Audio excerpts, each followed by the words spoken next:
दोस्तों एक बार की बात है, दो गरीब किसान के बेटे एक बढ़िया से पेड़ के नीचे खेल रहे होते हैं। उस हरे भरे पेड़ को देख कर लग रहा था कि पेड़ खुद बच्चों के साथ खेल रहा है। तभी वो छोटी लड़की बोलती है, भैया देखो मैं कितना अच्छा डांस कर लेती हूँ, क्या भैया आप मेरे जैसा डांस कर सकते हो? आप देखो भैया मेरे जैसा डांस कभी नहीं कर सकते हो, देखो मैं कितना अच्छा डांस कर रही हूँ भैया, बहुत मजा आ रहा है, देखो मैं डांस कर रही हूँ। अरे छोटी तू मेरे से अच्छा डांस तो कभी कर नहीं सकती, क्योंकि मेरे सारे स्कूल के फ्रेंड बोलते हैं कि तू सबसे अच्छा डांस कर लेता है। छोटी तू मेरे से अच्छा डांस कभी नहीं कर सकती, तुम कितना भी अच्छा डांस कर ले। बच्चों की माँ बच्चों को ना देखकर परेशान हो जाती है, क्योंकि बच्चे बिना बताए घर से बाहर निकले थे खेलने के लिए। पता नहीं है मेरे बच्चे बहुत शैतान है और कहाँ चले जाते हैं बिना बताए। कम से कम अपनी माँ को बताना चाहिए कि मैं खेलने जा रहा हूँ, माँ जल्दी आ जाऊंगा, लेकिन पता नहीं कहाँ चले गए। भगवान करे मेरे बच्चे सही सलामत हो। बच्चों की माँ चारों तरफ दिखती है, लेकिन दूर दूर तक बच्चों का एक अंश भी नहीं दिखाई देता है। आखिर में बच्चों की माँ निकली जाती है घर से बाहर बच्चों को ढूंढने के लिए। चलते समय रास्ता काफी लंबा हो जाता है। काफी टाइम बाद माँ को आखिर में अपने बच्चे मिल ही जाते हैं। अच्छा तुम दोनों इस पेड़ के नीचे खेल रहे हो,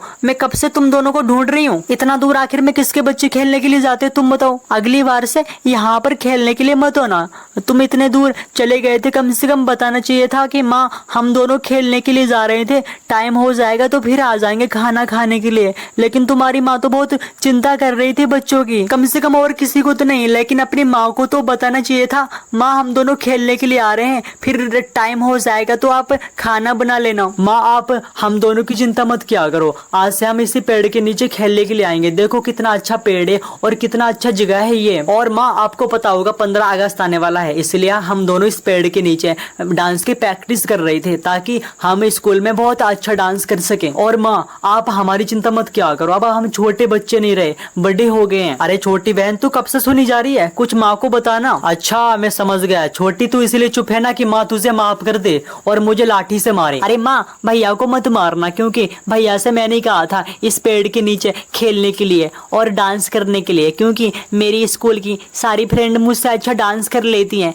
लेकिन मैं नहीं कर पाती, इसलिए भैया और मैं इस पेड़ के नीचे डांस करने के लिए आई थी। और माँ आप भैया को मत डांटना, क्योंकि भैया मुझसे भी अच्छा डांस कर लेते हैं, फिर भैया गुस्सा होकर मुझे डांस नहीं सिखाएंगे तो मैं स्कूल कंपटीशन में हार जाऊंगी। लेकिन पहले घर पे चलो खाना खाने के लिए, फिर तुम दोनों को जो कुछ करना है वो कर लेना। पहले घर पे चलो, भूख बहुत लगी होगी तुम दोनों को, चलो जल्दी। दोनों बच्चे काफी टाइम तक माँ से बात करते हैं, लेकिन बाद में बच्चों को घर जाना ही पड़ता है। घर पे पहुंचने के बाद दोनों बच्चे खाना खाने के लिए बैठ जाते हैं, क्योंकि बच्चे तो बहुत भूखे थे। डांस करते करते बच्चों को भूल गया था हम घर से खाना खा कर आए या नहीं, लेकिन अब प्लेट का पूरा खाना खत्म कर देंगे। और यहाँ पर गरीब किसान अपने खेत पर काम कर रहा होता है, क्योंकि किसान का बहुत बड़ा खेत था। हर साल की तरह गरीब किसान की इस बार की भी फसल अच्छी दिखाई दे रही थी। गरीब किसान बहुत मेहनती होता है, अपनी फसल की बहुत ही बढ़िया तरह से देखभाल करता है। और गरीब किसान अनाज के एक एक पौधे की इस तरह से देखभाल करता है जैसे कि छोटे बच्चे की परवरिश। हर आदमी की तरह किसान का खेत बहुत बड़ा होता है और पूरा दिन भर किसान अपने खेत में काम करते करते इतना काम करते करते थक जाता है। और क्योंकि किसान ही खेतों में इतनी ज्यादा मेहनत कर सकते हैं और कोई भी नहीं कर सकता। और तभी गरीब किसान कहता है, मैं तो पूरे दिन खेतों में काम करते करते मेरी तो हालत खराब हो रही है और अभी तक मेरी पत्नी खाना लेकर नहीं आई, पता नहीं कब आएगी। यहाँ तो मेरे प्राण ही निकले जा रहे हैं भूख के मारे। काश मेरी पत्नी आ जाए खाना लेकर तो बहुत अच्छा होगा, वरना मैं तो यहीं पर लेट जाऊंगा और सो जाऊंगा देखो। और मेरी फसल पता नहीं यार क्या होगा यार, मेरी पत्नी पता नहीं कब आएगी। यहाँ पर मेरे पेट में चूहा गुटर गुटर बोल रहे हैं यार, कब आएगी। अगर मैं ऐसे ही पूरा दिन धूप निकले खेतों में काम करता रहूंगा तब तो मेरी बहुत बुरी हालत खराब हो जाएगी, मैं बीमार पड़ जाऊंगा, फिर मुझे हॉस्पिटल जाना पड़ेगा। अरे नहीं ऐसा नहीं होगा, काश मेरी पत्नी जल्दी आ जाए खाना लेकर। इतना कहकर गरीब किसान खेत के चारों तरफ देखने लगता है, कब मेरी पत्नी आ जाए, कब मेरी पत्नी आ जाए खाना लेकर। लेकिन गरीब किसान बिना सोचे समझे घर की ओर निकल जाता है। किसान का घर का रास्ता खेत से काफी लंबा होता है, लेकिन तभी अचानक से गरीब किसान के पास बहुत बड़ा सांप आ जाता है और सांप किसान के पीछे खड़ा हो जाता है। इस तरह का नजारा देखकर गरीब किसान की कितनी बुरी तरह से हालत खराब हो रही होगी आप लोग अंदाजा लगा सकते हो। सांप इतना बड़ा होता है गरीब किसान को एक ही बार में अपना भोजन बना सकता है। ओ भगवान, इतना बड़ा सांप तो मैंने अपनी जिंदगी में पहली बार देखा हूँ।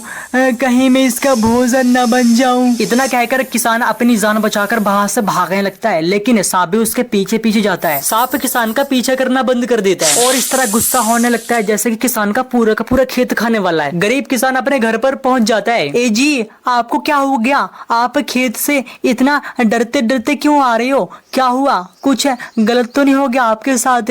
हमें बताओ, जल्दी बताओ, आपको कुछ हो तो नहीं गया? आप इतना डरते डरते खेत से क्यों आ रहे हो? देखो आपके माथे से कितना पसीना निकल रहा है, जल्दी बताओ आपको क्या हो गया? किसान अपनी पत्नी को और अपने बच्चों को सारी की सारी कहानी सुनाता है, कैसे मुझे सांप मिला था और कैसे मेरे पीछे सांप पड़ा था। किसान की कहानी सुनकर किसान की पत्नी और किसान के बच्चे इस तरह की कहानी सुनकर, सांप की कहानी सुनकर बहुत ज्यादा डर जाते हैं। देखो मुझे तो अब उस सांप से बहुत डर लग रहा है, कहीं रात में सांप आ ना जाए फिर हम चारों को खा जाए। मुझे तो ऐसा ही लगता है क्योंकि जो मैंने सांप देखा बहुत बड़ा था, बहुत बड़ा था। हम चारों को वो सांप एक बार में खा सकता है। अब क्या करें, आप ही बताओ क्या करें? अरे मम्मी पापा, आप सांप से इतना डरते क्यों? देखो मैं तो कभी नहीं डरता सांप से। अगर मेरे सामने आ जाएगा ना तो लाठी से इतना मारूंगा, कुल्हाड़ी से सांप के 2 टुकड़े टुकड़े कर दूंगा। देखो मैं सांप से कभी नहीं डरता। पापा तो डर गए और मुझे पता है पापा सांप ज्यादा बड़ा ना होगा। आप तो खामोखा में डर गए सांप से। अरे भगवान, इस अपने लाडले सपूत्र को समझाओ, इसको क्या पता सांप कितना बड़ा था कितना नहीं। देखो फालतू में बकवास किया जा रहा है। सांप बेटा बहुत बड़ा था, तुमको एक ही बार में खा जाएगा। सांप तुम्हें खाने की तो बहुत दूर की बात है, अगर सांप अपनी पूंछ तुम्हारे ऊपर रख देगा ना तो तुम जमीन में घुस जाओगे। सांप इतना बड़ा है। अरे भैया तुम पापा की बात क्यों नहीं मानते? पापा ने कहा तो कहा बहुत बड़ा सांप होगा, तो पापा ने अपनी आंखों से देखा होगा ना। सच, पापा बिल्कुल सही बोल रहे हैं, पापा ने बहुत बड़ा सांप देखा होगा। पापा मैं आपकी बात मानती हूँ, आप बच्चों की बातों में मत आओ। बच्चे तो कुछ भी बोलते रहते हैं। ऐसा करते हैं सुबह उठकर पुलिस स्टेशन चलते हैं। गरीब किसान और किसान के बेटे सुबह से भूखे थे, इसलिए सभी लोग खाना खाने के लिए बैठ जाते हैं और बढ़िया तरह से खाना खाते हैं। रात में सभी लोग सो जाते हैं और सुबह होने का इंतजार करते हैं क्योंकि उनको पुलिस स्टेशन भी तो जाना है सांप की शिकायत करने के लिए। सुबह हो जाते हैं और सूर्यदेव प्रकट हो जाते हैं। तभी किसान और किसान की पत्नी पुलिस स्टेशन पहुंच जाते हैं पुलिस के पास।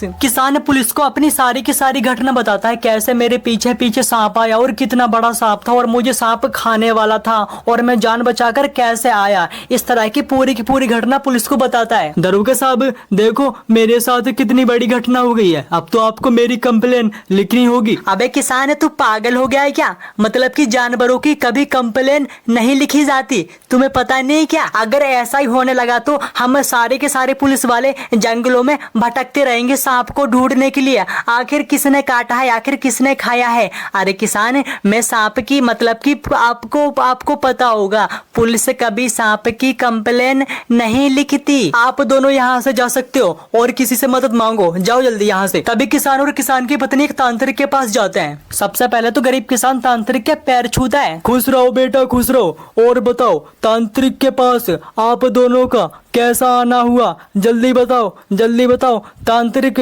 तुम दोनों की हर समस्या को दूर कर देगा, जल्दी बताओ क्या समस्या है? अरे तांत्रिक जी, मैं सुबह से खेत पर काम करने के लिए निकल गया था, तभी मेरी पत्नी मुझे खाना लेकर नहीं आई तो मैं घर पे चला गया खाना खाने के लिए, लेकिन रास्ते में मुझे अचानक मेरे सामने सांप आ जाता है, बहुत बड़ा सांप आ जाता है और मेरे सामने ऐसे खड़ा हो जाता है जैसे कि मुझे पूरा का पूरा खाने वाला हो और सांप मेरा बहुत पीछा करता है और डर के मारे मेरी तो बहुत हालत खराब हो जाती है और कैसे भी करके बच के मैं अपने घर पे आ जाता हूँ। अच्छा बच्चा, ये समस्या है, लेकिन तुम चिंता मत करो, मैं उस सांप को पकड़ लूंगा और घड़े में बंद करके समुद्र में फेंक दूंगा, लेकिन एक बार तुम उस सांप के पास मुझे ले चलो। ठीक है तांत्रिक जी, हम आपको उस सांप के पास ले चलते हैं, लेकिन आप वादा करो आप उस सांप को हमेशा के लिए हटा दोगे,